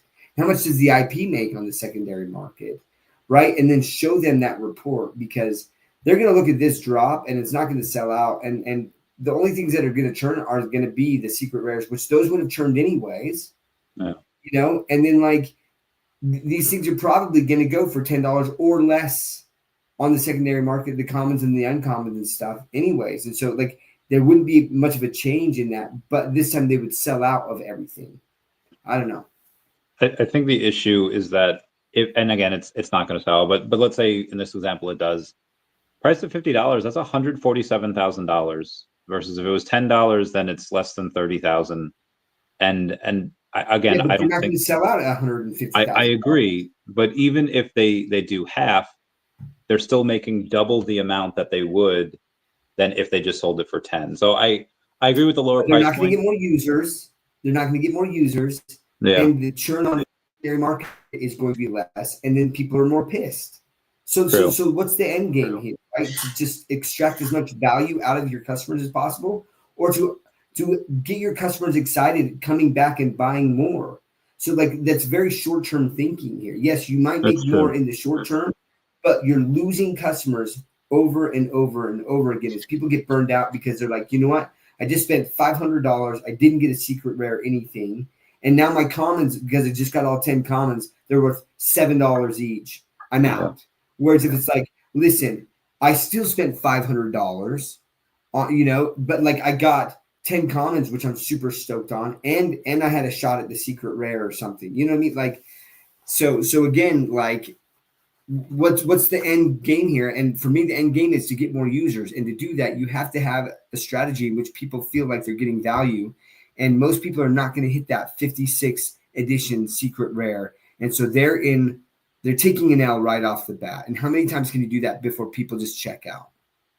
Yeah, after a while it'll be dog bite. So there's you mentioned before that these are like bull market prices, and I don't know why I thought of Spider-Man, but Spider-Man, like, yes, you had I think they were $25 for the common, 40 for the uncommon. Yeah, it was 100 for the rare, 250 for the ultra rare, and then 400 for the secret rare. but even with the common that was, you know, $20 or $25, there was like 15,000 of those, or like 30,000 of those. So I understand that this is and again, I agree with you that we would get more users if this was $10. We'd get at least the old users coming back, because then it's worth it. But as far as the bull market is concerned, there's only, I get this won't sell out, and I feel like there's probably somewhere in the middle, definitely more closer to what your pricing, maybe even if to go $15 to $20. But I'm just thinking of what people paid last time in a bull market. We're just not there yet. In a bull market, yeah, this would be perfect. Because there's so many say about bull market prices is, like, right now, as you're looking through this, there's so many people who are huge VeVe fans, right? They've been through everything. They're still here. They're watching this show, and they're like, I don't know about $50, right? So to me, it's overpriced. Bottom line, especially for a blind box. So if they're going to do a blind box, maybe it should be $25. But like, and then it would probably sell out at that, right? And so, like, again, it's weighing that, and again, and they have a lot, right? It's very easy for me to armchair quarterback all of this stuff, not knowing all of the details of the contracts and what they have to meet, all of that stuff. But to me, if I'm saying user acquisition, getting people in, having more daily active users, the $50 blind box is not the freaking way. Yeah, this is probably like a good discussion for them to take note for the future bear market, because probably too late to change their pricing strategy. But think about, like, David went to this thing on like card collectors and how they would have these box breakers. Now, why does box breaking make sense? Where this guy goes in, he buys like 10,000 packs and he opens them all. And if he gets XYZ cards, like, you can reserve parts in it, because on whole, you'll make money by the bulk of it, right? And so then people take certain aspects. Well, I want all the cards for this baseball team or this basketball team, and I want all the cards, and then they pay, and they kind of, things get divvied up that way. So then they can make profit by opening box based on what the pack prices are versus what the cards are reselling for. And so does that make sense, like with what VeVe's doing? Well, it's like, okay, if you got a 1 in 50 chance for a secret rare and the other ones only resell for $50, then no, pricing strategy doesn't make sense. I mean, so the secret rare might go for $300 or $400, but still the odds versus the pack price don't make sense. So even though it's Darth Vader, it might somewhat struggle to sell out. It'll probably sell out, but like, so why is baseball cards and basketball cards not having this problem? Well, they have a much bigger audience, but also they probably have their pack price dialed in for the market that they're in. And so the challenge they're facing is their pack price isn't dialed in, or their blind box price isn't dialed in for the bear market. Now, might it be dialed in for this Darth Vader drop? Yes, maybe at the $50, maybe because it's Darth Vader. It might even still be too high, and we'll see. If it doesn't sell out, then it was just too high. But if it doesn't sell out and they burn the extras, cool. Like, am I going to participate? The reason I don't participate in the drops hardly ever is because I just know I can buy it later on the resell, and so what? One other person owned it, and I don't get a virgin mint. So what? If I could buy something that would have cost me $50, and I only ever get commons and uncommons anyway, out of anything I buy out of the store, I haven't hit a secret rare since like 3 years ago. So I might as well just buy the commons and uncommons. I might as well even just pay 5x the base price to buy the secret rare, and buy the secret rare that way, rather than trying to take my chances on opening the blind box, because the blind box prices don't make sense. They're too high. Agreed. And yeah, there's 530 people here right now, and if it was $10, yeah, they would all do it. I assume some of these people that are here are fudders, and maybe they wouldn't do it They probably would. No, they would, man. Yeah, a lot of if those you make money. fighters, they just go for the drops, And again, at $10, and this is kind of to Rain's point, right? Like for $10, the chance of hitting the secret rare, then it's so much higher magnitude of gains that you're getting there that it could be worth the risk. And on top of that, they're like, I still like these other collectibles anyway, so I'll end up probably keeping them as opposed to selling them, right? And so, yeah, I like for me, and I love this Darth Vader, but $50, man, like right now, it's just like doesn't make sense. Like, and you're right, like the thing with the $400, right, is honestly, I could sell, you land that secret rare Spider-Man, and like, I mean, it was going for initially during like for 3, 4, 5 grand, right? So like you were getting a 10x out of it right off the bat. I do think if you hit the secret rare on but there was a blind box back then, by the way, when you did that. So you just went for the specific thing. And I think that's the problem here. Like, obviously, if this was a blind box, that secret rare Vader not only would there be a ton of MCP points burned, like I'm talking tens of millions of MCP points burned for that Vader secret rare.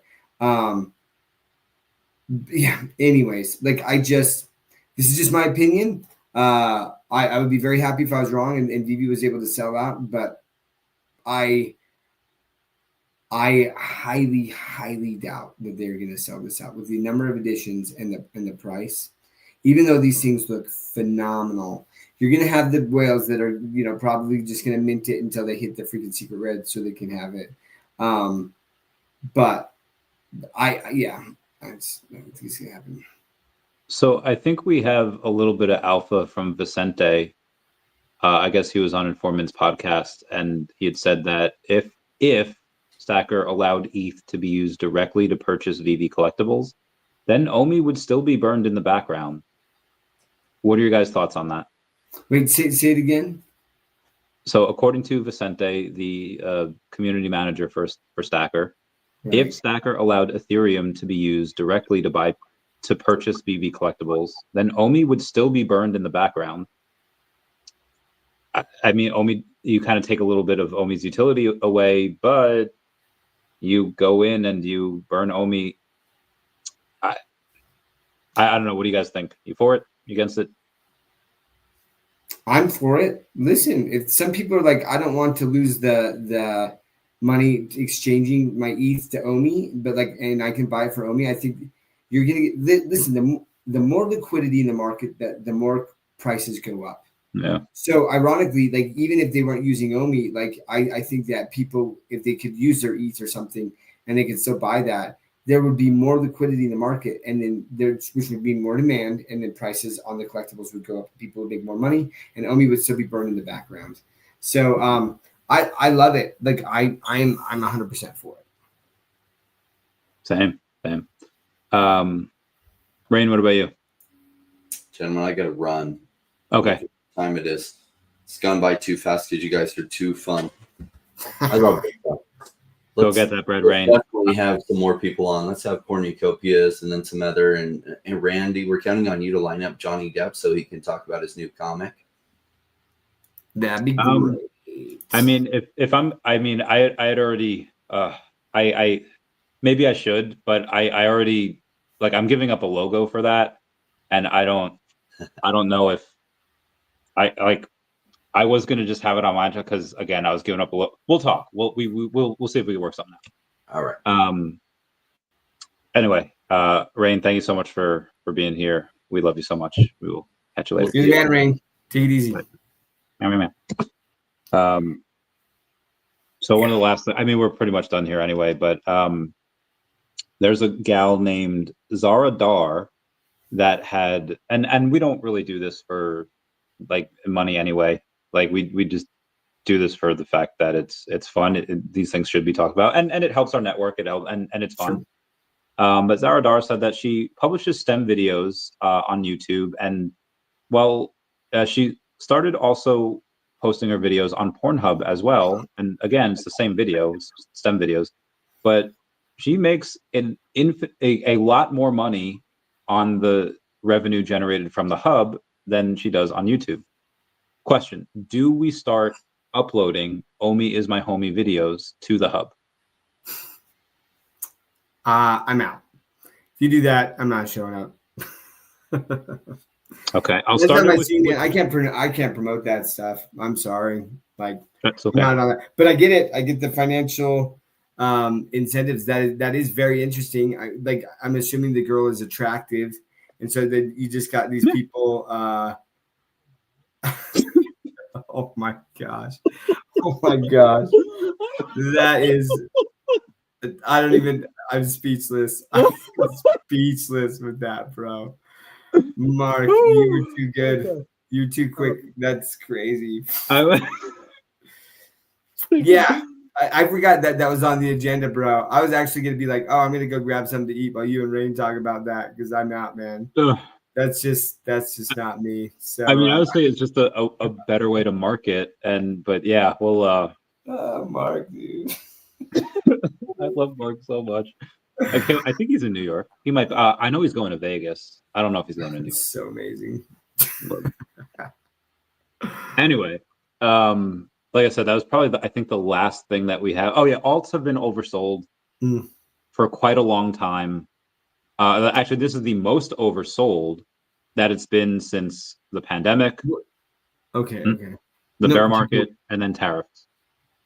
When do we see this reversal here? Or is it because all of these big institutions and ETFs and these hedgies and these corporations and countries are really just buying kind of like the top 10, 20 tokens?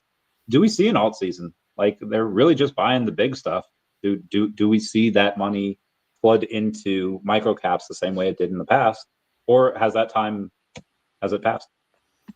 I don't think it's passed, man. Like, listen, I think that at some point within this next 6 months, there's going to be a flood of liquidity in the market. I think that they're going to be dropping interest rates, which would mean and potentially quantitative easing, right? Where they're putting more money into the market, and that just creates a lot of liquidity, and that's when risk-on assets start to really fly.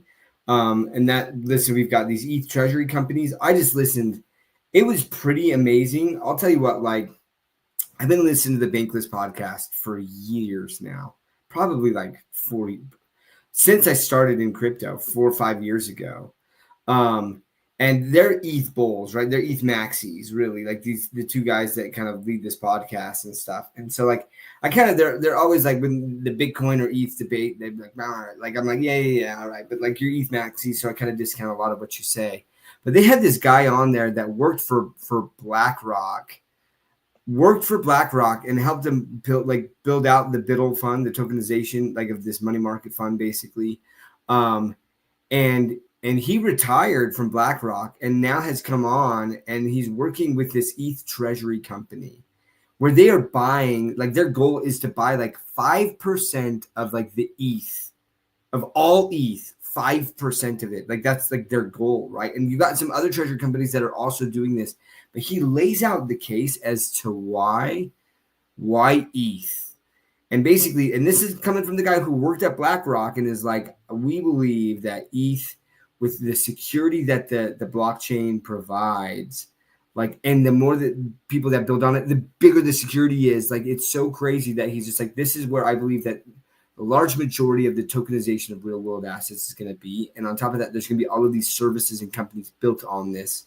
And so, yeah, like, he just believes that, like, ETH is going to be building out, like, and it's crazy to hear some of this very intelligent guys price target, and like with the staking, allowed staking, like, it's fascinating. Where I'm going with this is I think in the next 6 months we're going to have a flood of liquidity in the market, and I think it'll play out just like it has in previous cycles, where at some point people cash out and then they start looking at fundamentals of projects with low market caps that have a chance to hit the narrative or in the narrative, and they're just undiscovered or have been out of the spotlight for so long, and then those things are going to pump. So I absolutely truly believe that there was going to be another altcoin season, and that we're going to get some massive gains in some of those tokens. So there's for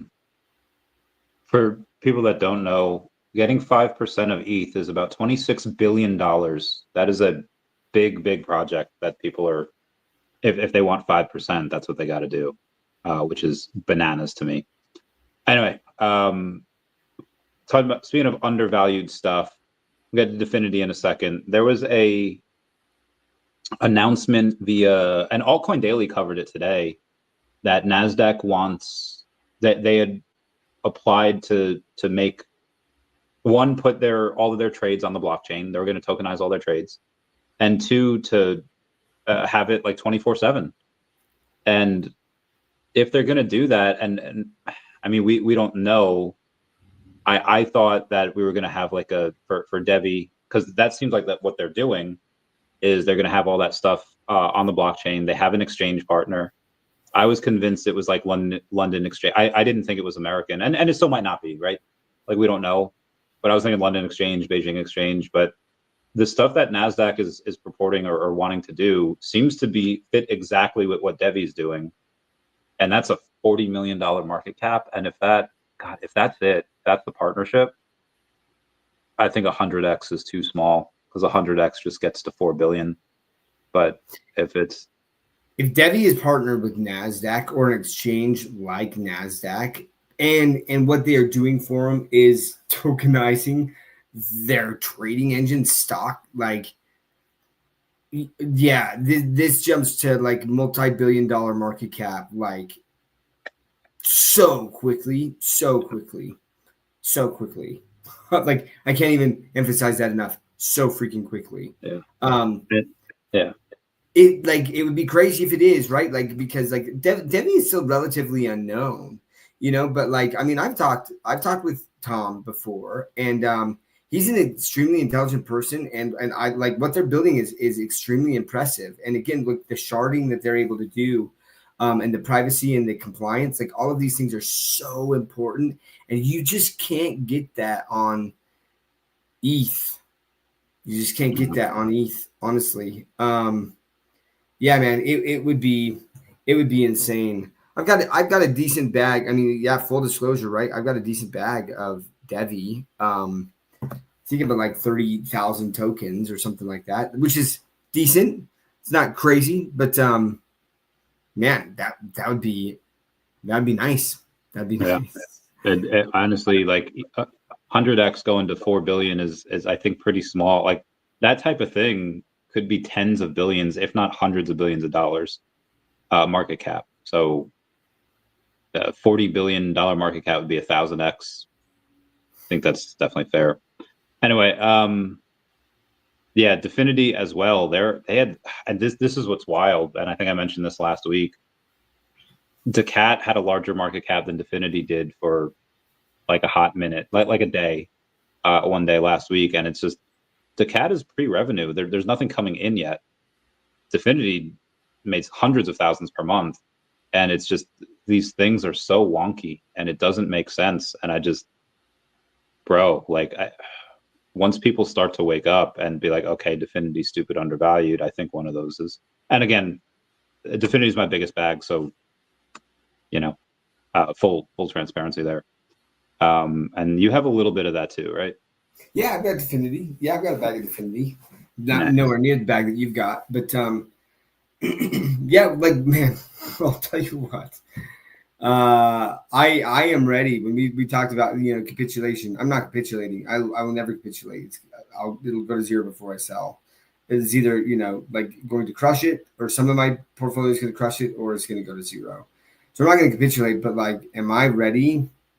Am I freaking ready for something to really, really pump? Listen, a week ago, it was really exciting to see OMI make some crazy moves, right? And that's just like a taste, guys who've never been in one of these bull runs before. It becomes euphoric. Anyone who was here in 2022 who had VeVe collectibles, you were checking your freaking portfolio every day. It was going up every day. I was texting my buddy every hour. Like, I was at the gym. I'm up another like $5,000 a day. I'm up another $5,000. Like, this is crazy, right? Now I didn't sell. or what I sold a couple things, right? Like I made some good profits, but then I rolled that into overpriced other collectibles, right? I didn't hodl the funds that I had sold to cash out. Yeah, look, I mean, digital vibes, like that's a great point, man. And I think that is absolutely going to happen. And, people talk about fundamentals are stronger than fundamentals. And I was like, true. Like when there's the meme coin narrative, yeah, fundamentals, like, and the attention, like, is so much bigger than fundamentals. But in your historic cycles, at least the last 2 cycles, the altcoins that pumped the most had fundamentals and some sort of like narrative that hit. And those things did crazy, crazy numbers. I think that OMI has that capability. I think that Web3 gaming is going to be one of the narratives at some point. So cornucopias and Gunzilla are going to do, I think they're going to do very well. But it's just gonna take some time. But we'll see how it all plays out, man. It is kind of exciting. Like I feel like, at some point, man, within the next 6 months, Randy, you and I, we're gonna be like, OMI is my homie, and we're just gonna be like, today's a great day. Just bought a house, or I mean something along those lines. But I feel it, man. I feel it's coming, and I kind of joke with my coworkers and stuff like that. Like, they're just like, so Doc, like, are you, like, you won't like retire, right? Would you? And I was like, I mean, depends on how much money I make, man. But I love what I do. Love what I do. In fact, like I'm, but tomorrow, if you're 30 million. Yeah. If I got 30 million, like I'm going to find something that I love to do more. You know what I mean? But there is a part of me that I was like, maybe I still am tied into that in some way, shape, or form. Cause like I'm doing a presentation I'm really excited for some pretty, I'll just say, high profile individuals on Athena, the stablecoin Athena, and the synthetic coin there, and the structure, and just all of these things. It's so fun. I love doing some of these things. So yeah, like I love that I get to bring like my personal passion of crypto so much into work. Like it's awesome. So I'm with you, Big A, though. I learned my lesson the hard way. This last cycle. I absolutely am going to take profits. Like I'm going to, and which means that I'm going to leave some money on the table, and I'm okay with that. But what I'm not going to do is watch it ride all the way up and then ride all the way freaking back down. It's not happening this time. I'm definitely going to lose out on probably millions because I will take profits too early. Because I got the PTSD from last time. But now obviously a bit more diversified, a bit more ready to get that bread as it comes. This has been great. The shout out to the 579 people that are here. Everyone say bye-bye to Dashi. Bye-bye, Dashi. Thank you for Doctor of Stuff being my awesome co-host. This is amazing. And then let's hang out a little bit after the stream. For sure. Let it rain, clear it out. Peace out, fam.